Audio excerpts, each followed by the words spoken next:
Lá? Tranquilo. Uma edição do Prate Café aí, ó, com a live para todo mundo aí, os amigos do Facebook, o Face virtual. É bom, as redes sociais hoje ajudam bastante, né? Muito louco. Mas hoje o tema, então, você quer falar de coisa bruta, é isso? Mais uma coisa bruta. E se inscreva no nosso canal, Prate Café lá no YouTube. Entre no nosso site, que nós estamos configurando lá, é www.pratecafé.com. É isso aí. Tem mídia social já? Mídia social, Instagram também, Prate Café. Facebook, também a página no Facebook, Prate Café. É isso aí, gente. Vamos dar uma força aí nesse material, divulgar, porque a intenção é ajudar todo mundo, divulgar aquilo que é a palavra de Deus, né? Exatamente, é isso aí. Prático no dia a dia. Viemos para contribuir, para edificar, né? Ide. É isso aí. Prate Café, roda a vinheta.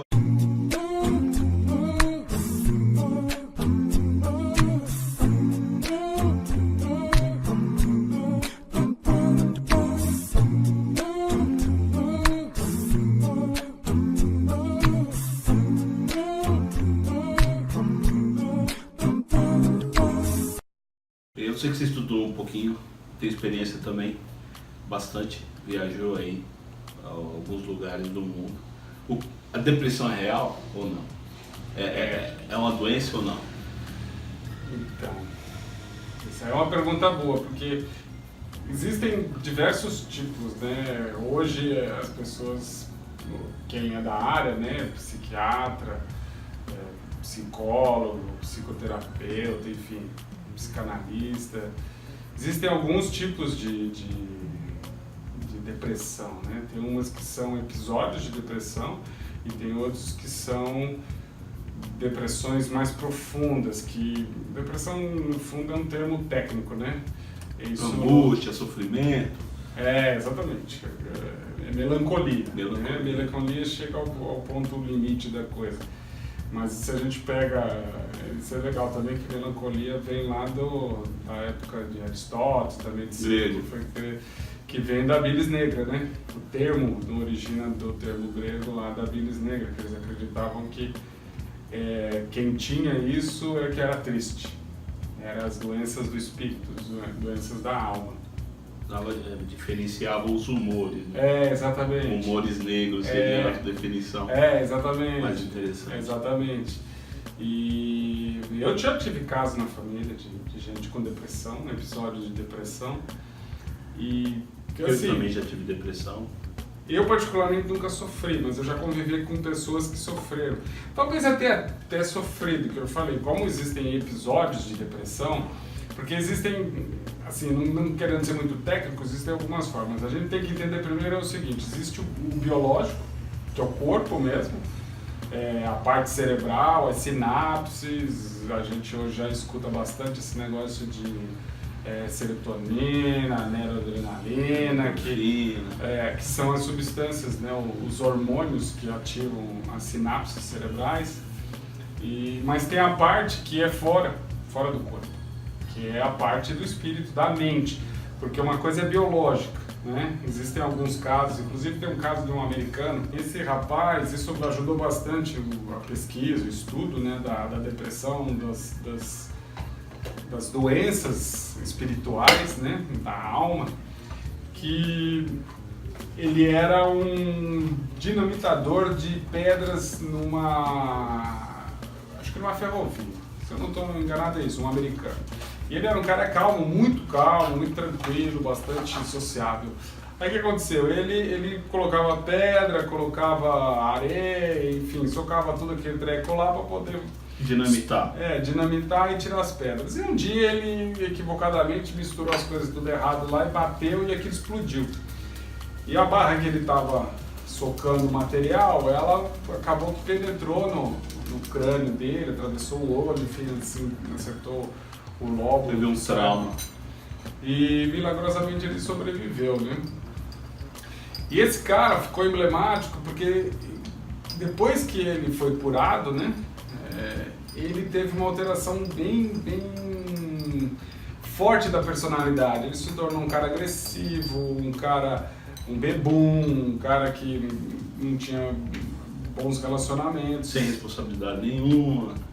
O que prova pra gente, né, o que provou pra humanidade em geral, pra quem estuda principalmente, que você alterando o cérebro, você altera a mente, personalidade, essas coisas todas. Então eles estão vinculados de alguma forma. Só que, por exemplo, no caso foi um parente que ficou com depressão, foi um episódio traumático de assalto, na mão amada, gerou uma síndrome do pânico, que são facetas do que é chamado depressão. E ela começou a precisar de medicamento. Era uma pílula que ela tomava todos os dias, que era um ansiolítico, que ele acaba que age no cérebro para trazer uma condição mínima, né, para a pessoa voltar às atividades. E isso foi durante um bom tempo, talvez 1 ano e meio, 2 anos. E para mim, mesmo sendo leigo, aquilo sempre, de alguma forma, me incomodava, porque eu sempre pensei nisso. Mas espera aí, se o que te causou isso não foi algo físico, foi apenas uma circunstância, né? Foi um episódio na vida, então isso estava fora do corpo. Porque a mente mesmo, o raciocínio não está dentro do cérebro. Tanto é que se você pegar e for olhar o cérebro, você não acha o problema lá. Eu gosto de falar o seguinte, quando você vai ao médico que você tem um câncer, qualquer outra doença, e precisa de passar uma cirurgia, o médico corta, ele olha, ele enxerga onde é que está o problema, ele vai lá e trata aquele problema quando é possível. Quando isto não é possível, que é o da mente, como é que ele vai abrir a mente, pôr a mão lá dentro e tirar o problema? Não dá. Então aí que entra as psicoterapias, é que você vai tentar trazer o cara para a realidade. São a parte externa, não é a parte biológica. Espírito, enfim, exatamente. A parte mente dele. Exatamente. Eles estão associados, obviamente, mente, espírito e corpo, para quem acredita na tricotomia, ou na dicotomia quando é só alma e corpo. Enfim, eles interagem. Então uma pessoa, por exemplo, que tem problema de hormônio, por exemplo, mulheres têm problema de aquele hormônio da tireoide, ela pode desenvolver um quadro depressivo, porque ela toma remédio e esse remédio vai desenvolver ou vai influenciar a falta de alguns hormônios. Exato, as sinapses, ou então um homem também que é diabético também pode tomar remédio.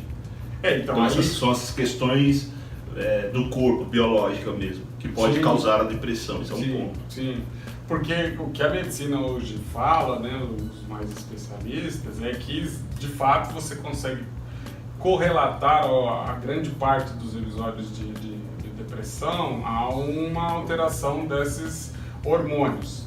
Você tem menos serotonina, você tem menos noradrenalina, enfim. Endorfina.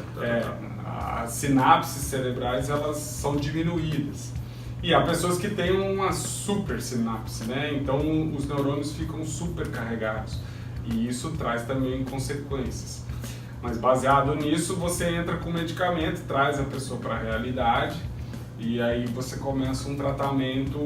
O medicamento ajuda a ela produzir esses hormônios no cérebro dela e aí estabiliza.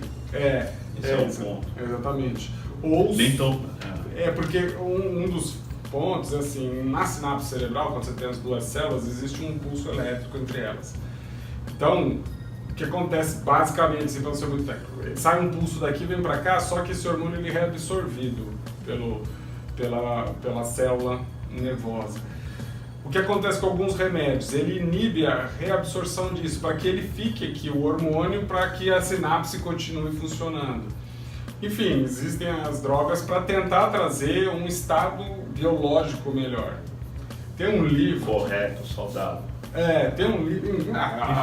assim, tem umas coisas que são bizarras, né? Porque aqui no Brasil não é permitido fazer comercial de remédios controlados, que são os psicotrópicos, enfim, esse tipo de remédio controlado, tarja preta. Mas nos Estados Unidos é permitido. E lá você vê comerciais do tipo, tome sua pílula da felicidade. Pílula do amor. Pílula do amor. Exatamente. Sem fazer propaganda. Sem fazer comercial. É. Mas é bem isso, eles fazem como se não se fosse apenas um medicamento para tratar um tipo digamos, de doença. Ele existe para te dar uma performance psicológica, psíquica, melhor do que se você fosse normal. Porque ele é tipo um aditivo. Um plus. Exatamente. Um energético. Exatamente. E tem uns comerciais muito engraçados que, assim, enfim, o cara fala, você vai ser melhor. Inclusive tem um filme, eu não lembro o nome do filme, que o cara tomava uma pílula e ele ativava... Maravilhoso, tem o Sem Limites, tá no Netflix. É Sem Limites? Não, é o seriado. Uhum. O seriado é Sem Limites, tem na Netflix, No Limits, alguma coisa assim. E tem um filme também. Então, esse filme é um ator até que bastante conhecido, mais uma vez, muito bom, desculpa muito porque eu não lembro os nomes. Mas Muito assim, o cara tomava uma pílula, só que depois que passava o efeito disso, ele tinha virava um efeito colateral. o zumbi, e aí tinha umas pessoas que já também tomavam aquilo, e começa a encontrar com esses caras e tal. É mais ou menos isso que faz o comercial desses Prozac da vida, né? Esses remédios utilizados para esse tipo de coisa. No final Embora ajude parte da população, quem sofre esse tipo de deficiência química, neural, ajuda, mas também por um outro lado, é um grande mercado, né? Muito. É um grande comércio. Muito, é demais hoje em dia. Inclusive, acho que é uma pesquisa, sei lá, do Conselho de Medicina, alguma coisa assim, que fala que a maior parte dos medicamentos destas linhas que são tarja preta não são ministrados por médicos psicoterapeutas, psiquiatras, enfim, quem tem autorização para isso. Certificados. São aquele endócrino, porque o cara chega lá numa consulta, aparece um quadro meio que depressivo, o cara, toma esse remédio aqui. Ele pode receitar. E não investiga. E aí a pessoa acaba que toma uma medicação desnecessariamente. Você vai, como você falou, às vezes tem um problema de tireoide, vai tomar um remédio para a tireoide e acaba que trata só o sintoma, que é a depressão, ou enfim. Que gera aquele problema. E aí vamos trazer a parte mais científica e psicológica, mais técnica, que realmente já está confirmado que existe. Essa é a segunda doença mais falada depois das doenças cardiovasculares, né? É a depressão. Isso altera um bom desempenho na sua família, no trabalho, porque a depressão causa isolamento social e entre outros distúrbios, até mesmo o sentimento de morte. Exato. E aí a segunda parte que você falou foi a questão da externa, né, que causa depressão. Por exemplo, pode causar um trauma, perda de morte, do emprego, morte de um parente, um emprego, ou qualquer coisa que cause algum tipo de transformação na mente. Porque a mente é um negócio muito complexo, né? Que eu falei, ela é abstrata, porque ela está fora do corpo. Porque você pode pegar uma pessoa, faz um exame lá, daquele que faz o scan. Isso é cefalograma? É um scan que ele fica medindo a atividade cerebral. Você vai olhar, o cara tá perfeito. Ele tem todas as sinapses, ele tem todo o consumo o sangue de lá, circulando corretamente. Só que mesmo assim ele tem algum distúrbio. Eu não estou dizendo distúrbio de depressão, mas ele tem algum distúrbio que é considerado pela medicina alguma coisa de alteração da mente, né? Do estado normal da mente, alguma neurose, alguma coisa assim. E aí, como é que você trata isso? Se o cérebro está funcionando bem, a parte biológica está boa, como é que você trata isso? Como é que você... eu falei, como é que o médico vai invadir isso daí? Como é que ele vai invadir a mente da pessoa para poder tratar a mente da pessoa, né? É algo que requer bastante cuidado, às vezes... Gente especializada, períodos muito longos. E não é aquela questão que você falou biológica, que você abre lá, vê um tumor, faz uma biópsia, você corta, pronto. É mais uma questão de tentativa e erro, né? Eu vou dar alguns exemplos de experiências de vida, né? Eu, por exemplo, quando passei no concurso público, na época eles exigiam um certificado, né? Um tipo de atestado médico de sanidade mental. Uma coisa bem bizarra, né? Mas eles exigiam isso. E médico? Médico, tinha que ser médico, enfim. Aí eu procurei um psiquiatra para poder fazer o tal do atestado, para entregar lá no concurso. Para poder trabalhar. Para poder trabalhar. Apesar que você viu um monte de cara lá que atestado de sanidade. Os caras tudo fora da caixinha e apresentaram os atestados, mas enfim. Só que o psiquiatra que eu procurei, inclusive o psiquiatra desse parente que sofria de depressão, eu procurei ele, porque eu já tinha contato, e pedi um atestado. E ele falou assim, diretamente: você acha que você sentando aqui na minha frente, falando o que você está falando, eu tenho condições de te avaliar se você está ou não? 100%. Ele falou: não tem como. Você pode estar sob a influência de um medicamento. Isso é extremamente comum, você toma... Que é o que eu falei, existem episódios e existem níveis de depressão. Tem gente que chega a um nível, óbvio que isso é um caso muito extremo, mas tem gente que chega ao nível de pensar que está morto. Ele já não tem nem mais capacidade de se matar porque ele já se enxerga morto. Ele não tem nem força para isso. A mente dele está tão, digamos, fora da realidade, porque, eu acho que o termo é esse, é fora da realidade. Ele vive num mundo que ele idealizou, né? Na mente dele ele idealizou aquilo lá, não é a realidade. Que ele não consegue. E alguns psiquiatras, inclusive, falam assim, cara, tem que ter muito cuidado para tratar uma pessoa como essa, pelo seguinte: se você dá uma melhora através de um medicamento, esse cara pode ganhar força suficiente para se matar. Então você tem que ter um cuidado de chegar não só com medicação, porque aí ele ganha força para cometer algo que ele não tinha mais. São casos mais extremos, mas isso pode acontecer. E aí acontece, são casos clinicamente registrados, né? Exatamente. Aí voltando às minhas experiências, eu tive uma outra experiência e foi tão marcante que eu lembro até hoje. Eu era garoto, assim, uns 14 anos, alguma coisa assim. E tinha um rapaz no prédio que a gente, adolescente, sempre faz piada, né? A gente brincava muito, zoava muito esse rapaz. Mas era, na nossa mente, quem estava zoando o rapaz, era brincadeira, ele dava risada e tal. Até num dia que a gente estava brincando, eu falei assim: meu, você é uma cabeça de estopa, né? Dizendo, você é avoado, cara, você não pensa, meu, o cara surtou. Foi tipo um clique nele, faltava só aquilo. Plá! O cara fez aquele escarcéu, chutou um monte de coisa, saiu. Meu, foi muito complicado voltar a ter relacionamento assim, de amizade com o cara, porque ele não queria mais. Foi realmente um clique que deu na mente do cara. São casos assim que se fala... Foi o isqueirinho no estopinho ali, né? Exatamente, na beira da estopa. Beira da estopa. O rapaz, espanou. Então a gente, quando começa a olhar alguns casos, e eu vou falar um recentemente, também de um casal que eu conheço, que também, eles vinham, antes de terem filhos, eles vinham uma toada muito boa. Casamento legal, quase brigas de sempre e tal. Aí os filhos nasceram, normal. Começaram as divergências, enfim, isso acontece com a maioria dos casais. Mas chegou ao ponto dos caras espanarem. Não quero mais ficar junto e tal. E uma coisa que eu falei pro rapaz, eu falei assim, ó, porque eu passei por um caso semelhante também, né? O meu casamento também passou por um problema muito sério. A dor que uma pessoa está sentindo mentalmente, ela difere de uma pessoa para outra.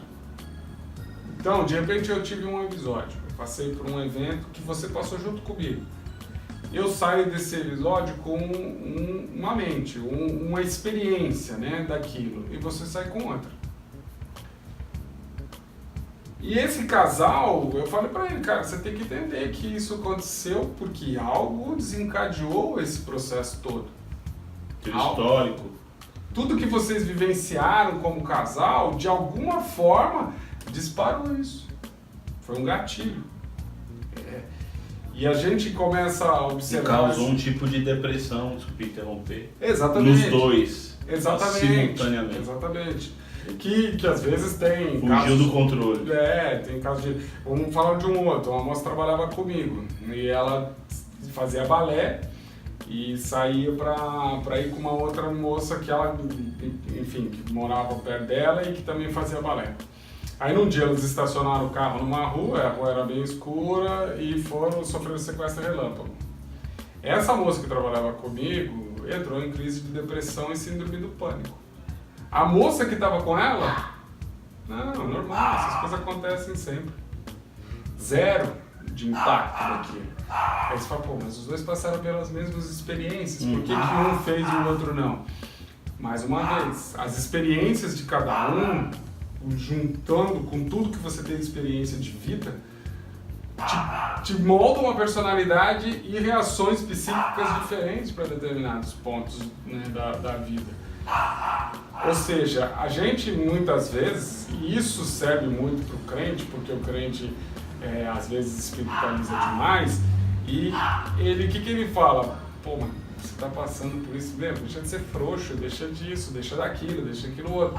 Ele não consegue enxergar esse nível de alteração psíquica da pessoa. Extremamente normal, né? Porque você pega os personagens bíblicos das escrituras, tanto no Velho Testamento como no Novo Testamento, você faz uma leitura, você consegue identificar crises, né, de personagens bíblicos, por exemplo, né? Você tem, por exemplo, em Gênesis, né, Caim, né, aquela questão que ele está com o irmão, né, vão levar algo para o Senhor, e o Senhor se atenta mais para a oferta de Abel do que de Caim, o semblante dele cai. Você tem coisas bem tipicamente humanas que acontecem com relação mais ligada ao sofrimento, né, angústia e depressão. Temos o antigo também, a história de Jó também, que passou por um período difícil, o profeta Jonas, que chega um momento lá, Jonas capítulo 4 lá em diante, ele vai dizer, Deus mate-me, é melhor que eu morra. Exato. São reações que, assim, a gente tem que entender que são naturais sempre, né? A Bíblia fala, ireis, mas não pequeis. Irais, né? Não ireis. Aí eu falo bobagem. Irais, mas não pequeis. Porque são reações típicas do ser humano, né? E as doenças também vêm. Mas uma coisa interessante que a gente vê no contexto todo é que muita coisa que a gente passa na vida, mesmo com tudo isso que a gente está falando aqui de experiências, de sinapses, parte biológica, parte psicológica, a gente consegue perceber que pessoas que são verdadeiramente crentes, no sentido de ter as palavras de Deus no coração, né, que ele fala que eu vou escrever as minhas leis no teu coração, ela consegue encarar os problemas de forma diferente. Existe um pessoal que faz empreendedorismo e eles estudam bastante essa parte psicológica, né, as reações humanas para determinadas situações. É óbvio que isso é meio específico para vendas, porém eles têm um estudo que eles chamam de gatilhos mentais. O que você pode provocar numa pessoa de alguma forma que esse gatilho seja disparado. E é o que eu estava falando dos gatilhos de cada um com suas experiências tem esses gatilhos na mente, né? Então, quem verdadeiramente está com Deus acaba que tem a mente moldada por Cristo. Não é o que ele fala? Não mais vivo eu, mas Cristo vive em mim. A minha mente é levada cativa a Cristo. Exatamente, não se conformeis com esse mundo, mas antes transformai-vos pela renovação da vossa mente. Porque quando você de fato absorve... E os gatilhos são para o bem e para o mal. Para o bem e para o mal. Para o bem e para o mal. Sempre. Isso é uma coisa bastante importante. As pessoas muitas vezes acham que a gente só tem gatilhos para fazer coisas ruins, mas você também tem para fazer coisas boas. E quando a gente pega uma pessoa e vê realmente que ela é cristã, você vê que ela encara de forma diferente as adversidades da vida. Então, assim, a depressão, não que elas não estejam suscetíveis a isso. Tristeza, até porque tem um uma pesquisa, sei lá, alguma coisa assim, que fala que 70% dos pastores têm algum tipo de transtorno psicológico. Angústia, medos, aflições, ansiedade excessiva, a depressão, tem muitos que têm depressão. Não é porque é cristão que você está isento disso, não é isso. Mas a Bíblia, eu digo assim, ela dá vários caminhos que muitas vezes a gente escuta até de boca de psicólogo, mas atravessado, né? Ele não usa os termos bíblicos, mas ele usa o princípio bíblico. Eu tenho que orar mais.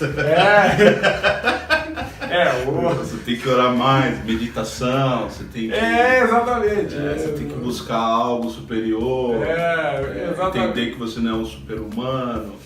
E uma coisa, isso também vai 100% ao encontro do que é ser cristão.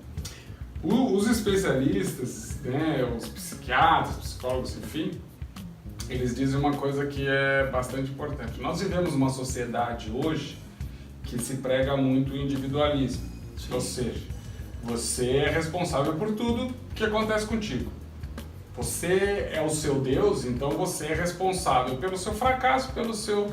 Winner ou loser, né? Exatamente. Para americano é o termo, você pode assistir esse filme. O cara fez assim, o cara que tá te chamando de lixo, ou loser, né? O loser é o cara que não tem capacidade, é o Lzinho do loser. Então, nessa sociedade, tudo que você consegue vai de prosperidade, né? Principalmente financeira, né? Que te projeta pro mundo, você é o cara. É o vencedor. Se você não consegue, você é o perdedor.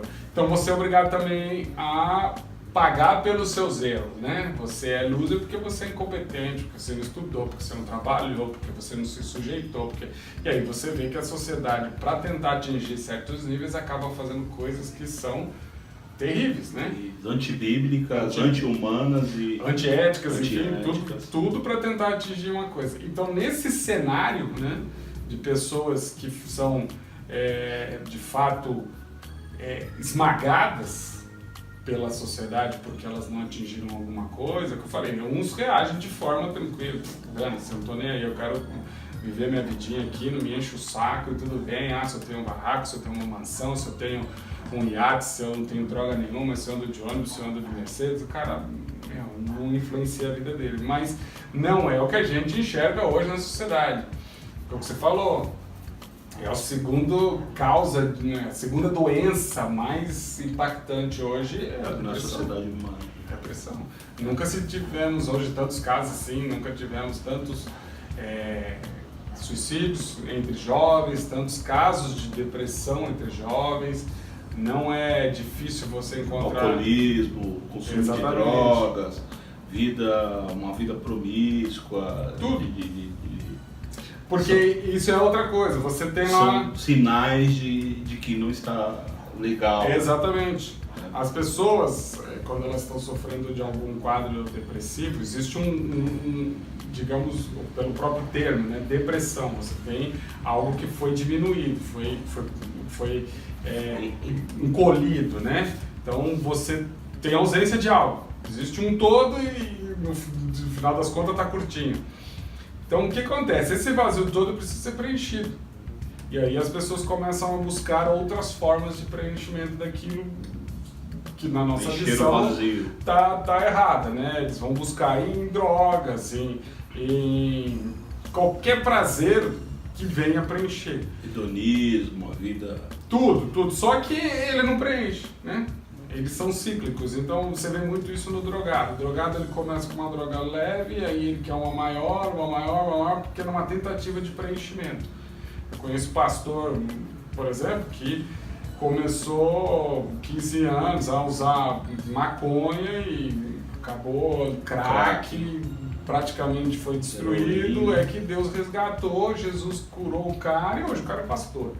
Mas você vê que ele foi tentando tapar o buraco, tapar com sexo, ou com relacionamentos em geral, ou com... Outros vão pra violência. Alguma coisa tem que tapar aquele buraco existencial, né?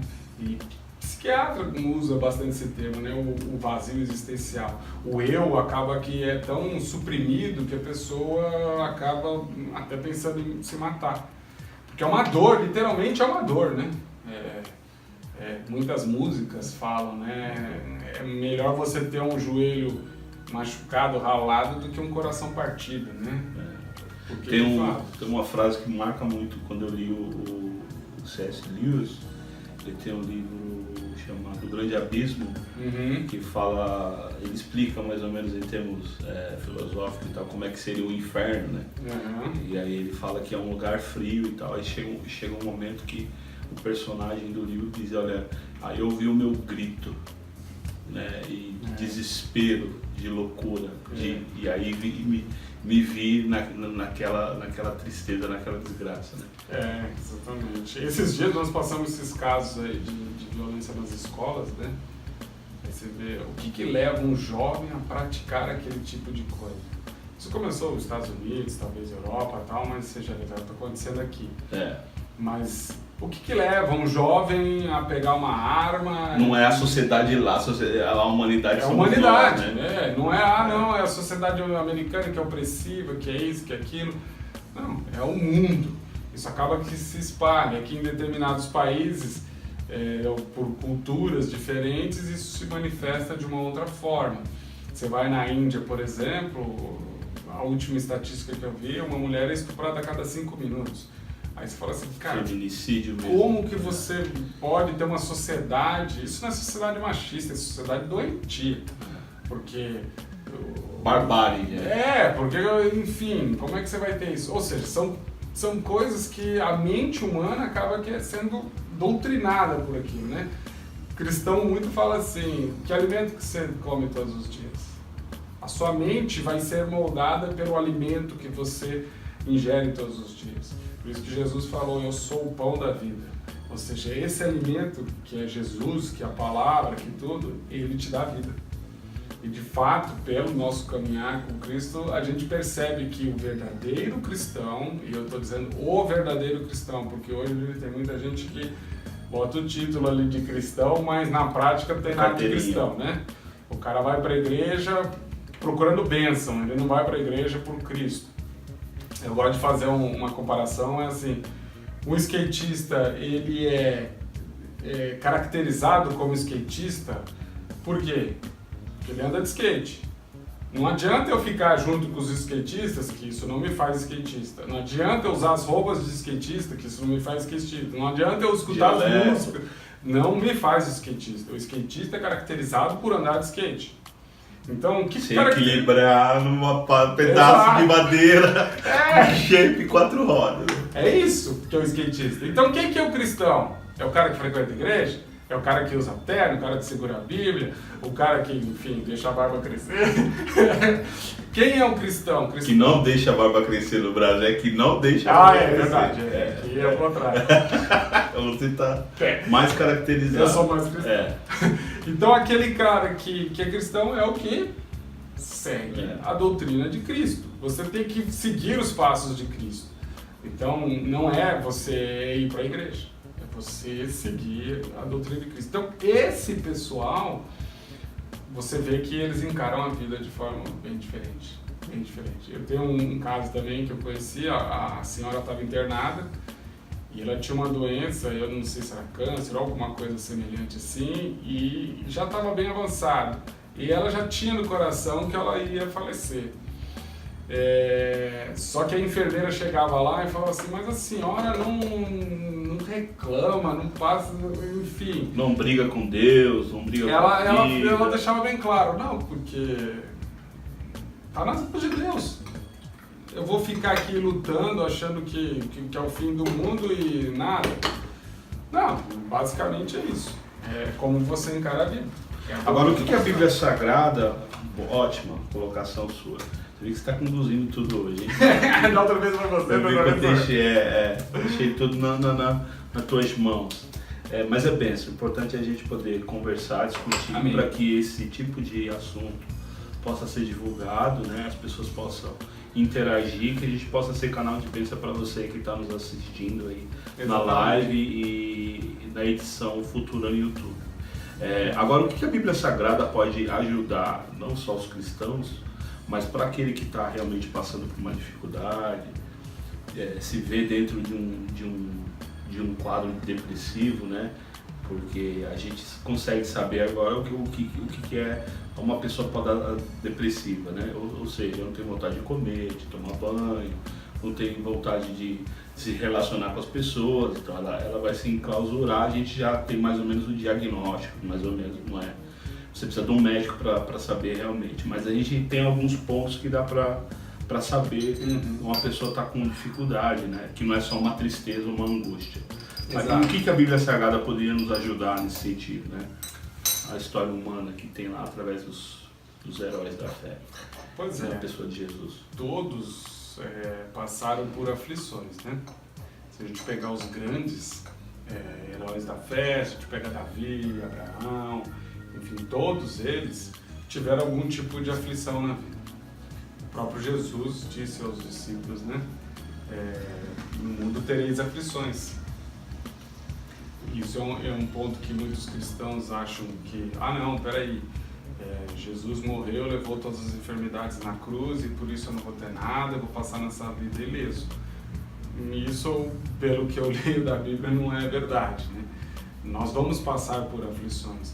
Só que também o verdadeiro cristão, ele tem que se solidarizar com essas pessoas que passam por isso, né? Então, assim, a gente vê pouca gente hoje fazendo trabalhos sociais nesse campo, de visitar asilos, de visitar locais, sei lá, casas de internação, enfim. Vulnerabilidade social. Exatamente. E a gente não faz isso, né? A maioria dos cristãos hoje não se envolve. Não se envolve. É o que eu tô falando, quem que é o verdadeiro cristão, né? Jesus fala, aparte de mim, porque quando eu tive fome não me deram de comer, quando eu estava nu não me deram de vestir, enfim, ele falando, quem fizer para um desses pequeninos está fazendo para mim. Então, no final das contas, ele está dando a diretriz, que nós temos que cuidar das pessoas. E aquilo que eu tinha dito com relação a esse mundo muito individualista. Quem é cristão sabe, você tem que ser altruísta. Ou seja, você tem que ser servo, você tem que servir, você tem que esvaziar de si mesmo, sua arrogância, isso de fato, humildade, encarar a vida não achando que você vai ser o vencedor no sentido de eu vou ser rico, eu não vou ter nenhuma doença, eu vou ter a mulher mais bonita, enfim. O cara mais rico, mais poderoso. Eu vou ser o cara que todo mundo olha. E aí até a Bíblia fala nesse sentido. Aquele que já recebeu o galardão aqui não vai receber no céu. Então, a gente tem que entender, eu tenho uma frase que eu acho bastante legal, que é do D.C. Ryle, né? Ele fala assim, o cristão só consegue realmente se converter quando ele consegue entender que o pecado vai levar ele para o inferno. Então nós que temos conhecimento de Bíblia, ao verdadeiro cristão que vai buscar informação na Bíblia, que estuda, que realmente quer ser cristão, com espiritualidade, que ora. Exato, isso é fundamental demais, é você orar, porque Jesus orava muito. É o momento de você ter a sua conexão com o Pai. Então a Bíblia ensina muito nesse sentido, de você não ficar ansioso por coisas do mundo, não ficar ansioso pelos olhos da sociedade, mas pelos olhos do Pai, para a gente não se deixar levar por angústias. Abraão é um caso clássico. Não criar muitas expectativas, Exato. E vivendo um dia de cada vez, Exato, planejando a mentira da sua capacidade, da sua fé. O Abraão é um caso clássico. Você imagina um homem que já estava numa idade bastante avançada, a esposa com uma idade bastante avançada, recebe uma promessa de Deus. Anos depois, gera um filho, era o filho da promessa. E esse menino, em um dado momento, Deus fala, você vai sacrificar ele para mim. Eu fico imaginando, eu hoje tenho uma filha, você também tem filhos, se você imagina seu filho passando por qualquer problema mais difícil, você já se dói demais para aquilo. Imagina o seu Deus que te deu um filho te pedir ele de volta. Deve ser uma angústia muito grande, porque quando ele tem um filho doente, você já fica doido da vida, você leva para o hospital, se demorar 10 minutos para atender, você já fica todo impaciente. Você imagina você levar o seu filho, colocar em cima do altar e vai sacrificá-lo. Então você vê que ele passou por uma aflição gigantesca, ao ponto de colocar de fato o filho ali e tentar matá-lo. Davi, que com adultério ia ter um filho, aí o filho também teve um problema, faleceu. Inclusive você vê que ele estava muito triste, que ele fez jejum durante 7 dias, ele não comeu durante esse período todo, de dor mesmo, de dor. A gente vê também Daniel é um caso que nos 21 dias de jejum, que muita gente faz o jejum de Daniel, ali é um caso típico, que ele fala assim, Daniel estava triste, e eu fiquei triste durante 21 dias, ele estava tão angustiado com algo que estava corroendo ele por dentro, não sei se uma visão, alguma coisa... Intercedendo pelo povo, para poder voltar... Ele sentiu muito desses 21 dias. Ele fala, por 21 dias não comi manjar, enfim, ele comeu basicamente legumes, assim, se manteve vivo, né, durante 21 dias. Ele não fez um jejum total, mas ele fez porque estava muito triste. A tristeza tinha tomado conta dele.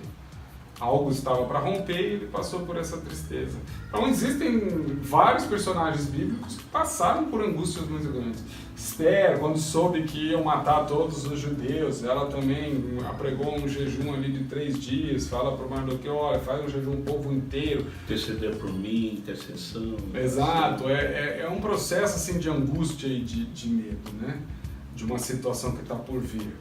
Ou seja, todos nós estamos sujeitos a esse tipo de coisa. Eu sei que é um campo muito delicado a gente falar de depressão, porque muitas vezes a gente está falando alguma coisa, alguém que está escutando e fala, esses caras estão falando uma besteira.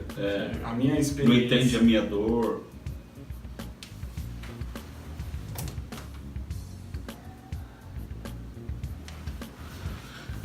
Pois é, então assim, a Bíblia nos ensina bastante, muito a respeito disso.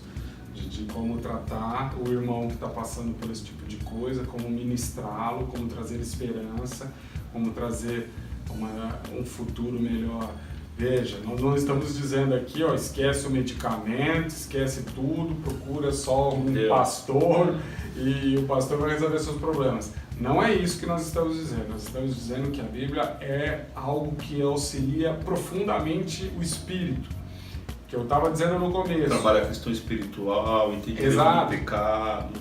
Exatamente. Porque muitos cristãos também relacionam a depressão com o pecado, né? A gente também entender, saber diferenciar o que é biológico, o que é trauma e o que é pecado. Né? Exatamente. Então a Bíblia tem muitas passagens, muitos estudos de Jesus falam muito sobre isso também. A gente tem essa interpretação do pecado também como um ponto importante a se trabalhar dentro da espiritualidade para você sair dentro de um quadro depressivo também. Exatamente. Trabalhar a culpa também, algo que você fez no passado, que às vezes veio à tona e te deixa numa situação depressiva. A parte espiritual ajuda muito nessa questão. Tem um livro que eu gostaria de recomendar, chama Meus Tempos de Ansiedade. O rapaz, ele que escreveu o livro é um cara que sofre de um transtorno de ansiedade muito forte. Toma medicamento. Tomou todos os medicamentos, fez todo tipo de tratamento possível e ele continua.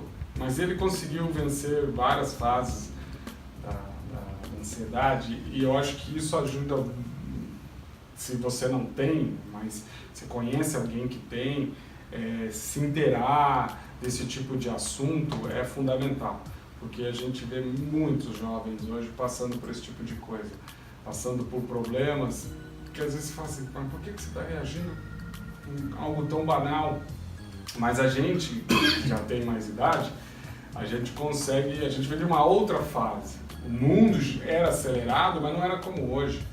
Hoje a gente vive aqui, é uma rede social, tem um monte de gente que está assistindo. Já está com 3 câmeras aqui. Bota a câmera ali, daqui a pouco edita, bota na internet, isso se espalha, viraliza, enfim.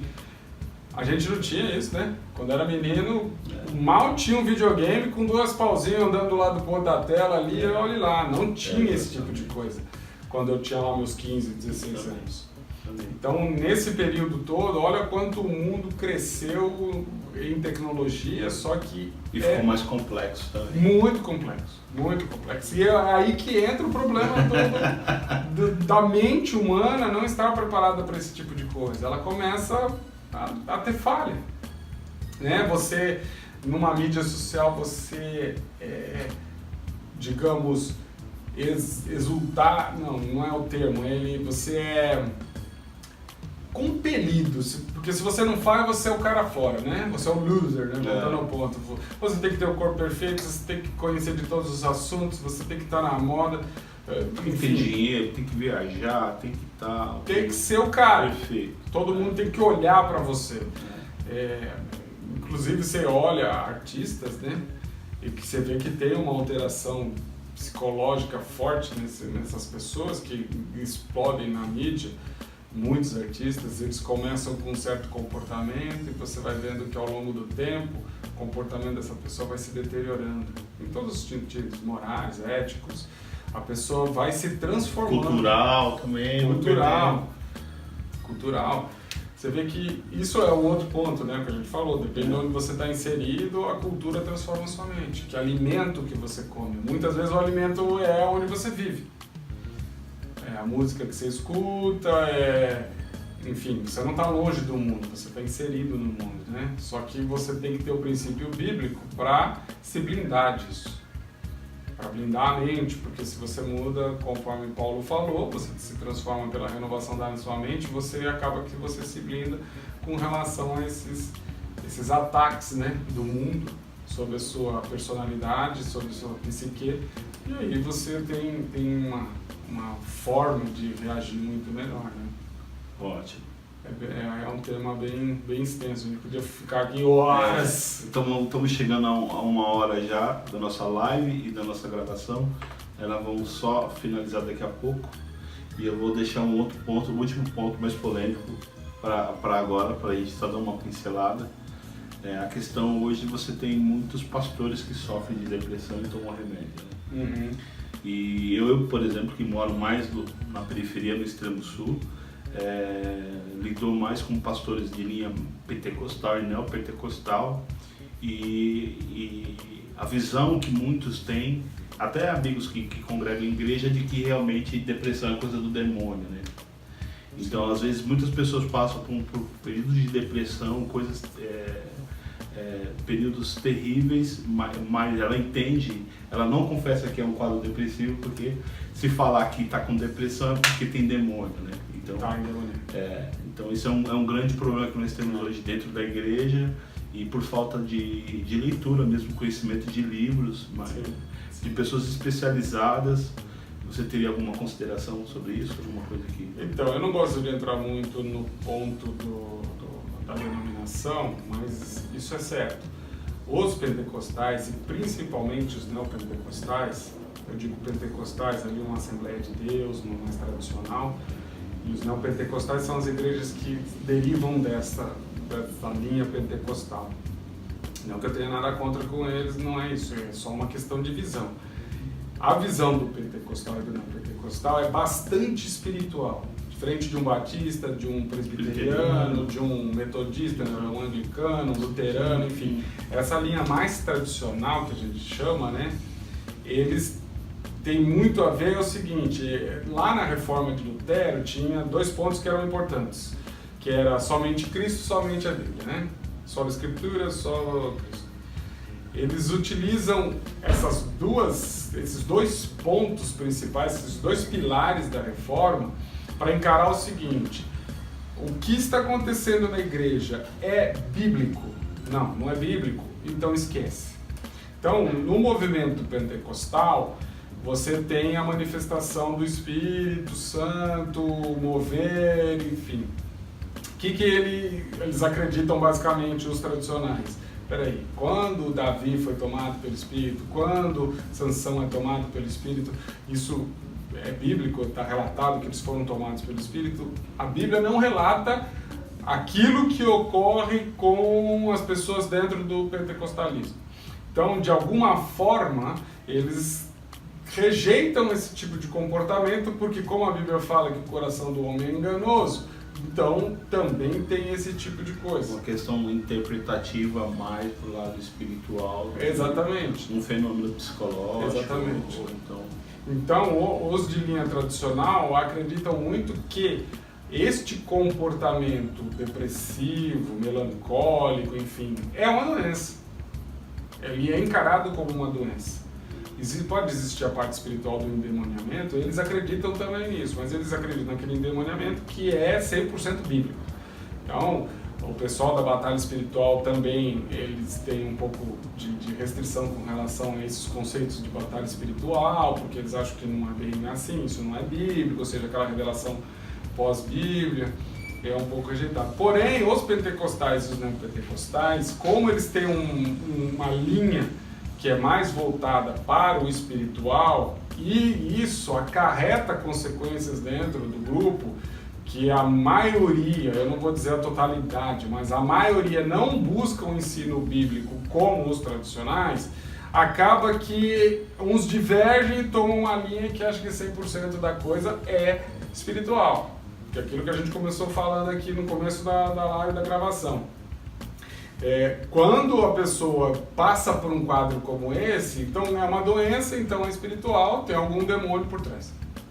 Tem alguma coisa ocorrendo ali por trás. Ou a pessoa pecou, ou a pessoa se afastou de Deus por algum motivo. Algum histórico espiritual. Alguma coisa está agindo ali. E aí, esses pastores de linha pentecostal, neopentecostal, que acreditam nessa vertente, eles acabam que se fecham.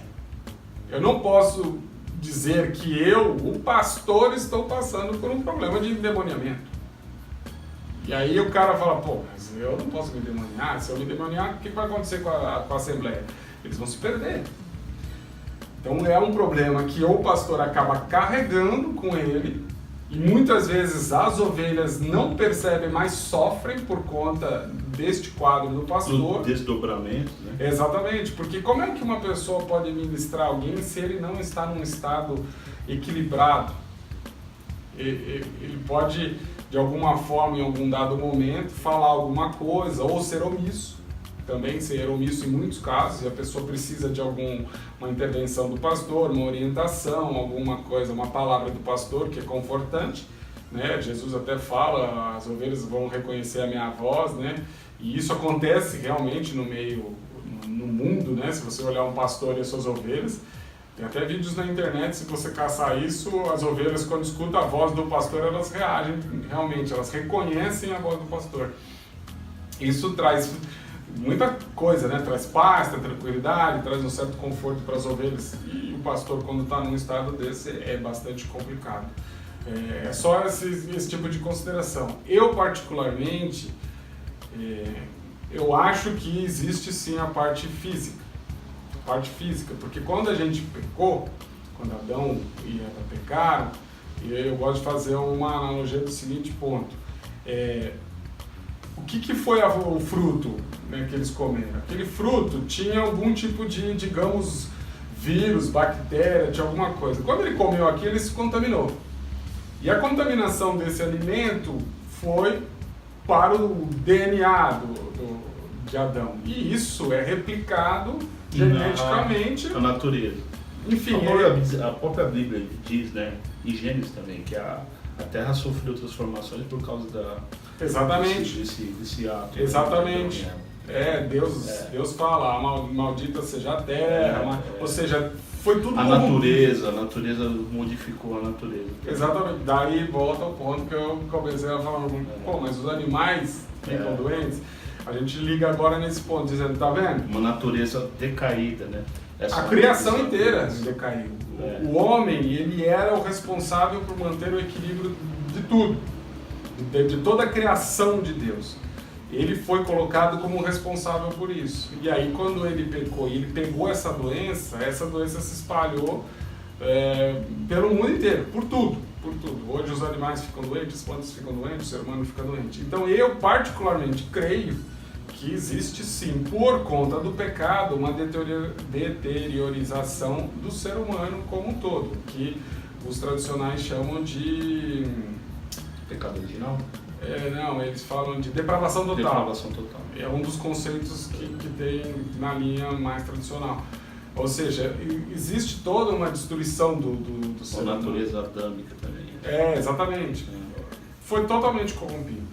Eu não acredito 100% que é tudo demônio, né? Até porque Cristo curou várias pessoas e ele não expulsou o demônio, não. Ele curou o cego, curou o coxo. Ele não falou, sai demônio, e o cara levantou. Não, então, parte física, né? Eu particularmente acredito que existe, sim, parte... quando questionam a respeito lá do coxo, quem pecou, foi ele ou os pais, ele fala, nenhum dos dois pecou, isso aí é só para a glória de Deus, ou seja, então, enfim. Tem muitos desdobramentos, ótima... Bastante, né? Ótima observação, e é uma questão que a gente precisa debater mais entre nós no meio evangélico, no meio acadêmico, entender essa questão mais científica, os desdobramentos psicológicos. Sim. E a gente também poder fazer uma leitura bíblica de histórica, né? E fazer essa aplicabilidade espiritual também, que é um lado importante também. Muitíssimo importante. Tem muitos testemunhos de pessoas que ficaram anos tomando remédio e o quadro nunca melhorava, só piorava. Depois que ela vai numa igreja, ela tem um contato espiritual, aceita Jesus Cristo, a vida dela muda de uma forma radical. Tem pessoas que até com acompanhamento médico e tal, chegam até a parar de tomar remédio. Algumas pessoas. Então, é uma questão que realmente precisa de muito cuidado. Se você se sente aí próximo desses sintomas, é bom que você procure, se você tem um pastor, é bom que você procure um pastor. Tem igrejas muito sérias, pastores sérios espirituais e que conhecem, pastores psicólogos, né? Sim. Pode te encaminhar bem. Sim. Ou então você pode procurar um especialista mais científico, aí, um psicólogo, um psiquiatra. Sim, né? Dependendo do nível. Dependendo do nível. Então é importante a gente ter citado esse assunto, né?